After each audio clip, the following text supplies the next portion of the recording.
Le dernier smartphone de Samsung n'a à première vue rien d'extraordinaire.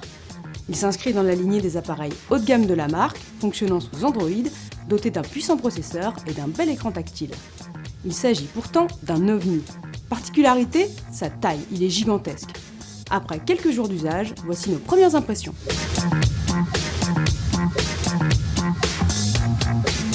Alors que pendant des années, les constructeurs ont cherché à réduire la taille de leur téléphone, Samsung ose la différence avec un appareil aux dimensions surprenantes.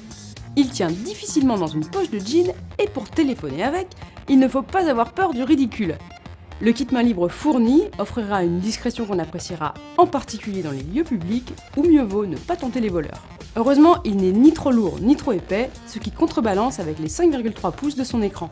Cette taille XXL, Samsung l'a voulu pour proposer un produit à mi-chemin entre le smartphone et la tablette tactile. Clairement, le Note est dédié au multimédia. Naviguer sur internet et regarder des films est franchement plaisant, plus confortable en tout cas que sur un smartphone classique. On s'habitue aussi très bien à un affichage grand format, même pour chercher un contact, taper un numéro ou échanger des SMS.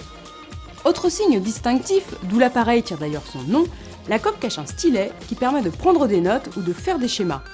On peut par exemple annoter un plan avant de l'envoyer par email ou par MMS. Mais la compression du fichier est telle que sur le téléphone du destinataire, l'image est difficilement visible. Ce stylet permet aussi de rédiger des messages comme si on écrivait sur du papier grâce à une fonction de reconnaissance d'écriture plus ou moins convaincante. Il se veut enfin une alternative pour piloter l'appareil, mais à l'usage, le stylet ne s'avère pas plus pratique que la manipulation au doigt. Mi-smartphone, mi-tablette tactile, le Galaxy Note ne conviendra pas à tout le monde. Mais si la fonction téléphone n'est pas la première que vous utilisez, il peut être intéressant dans la mesure où il est performant et confortable en multimédia. Ceci dit, un grand écran est forcément gourmand en autonomie. Nos tests en laboratoire devront nous éclairer sur ce point.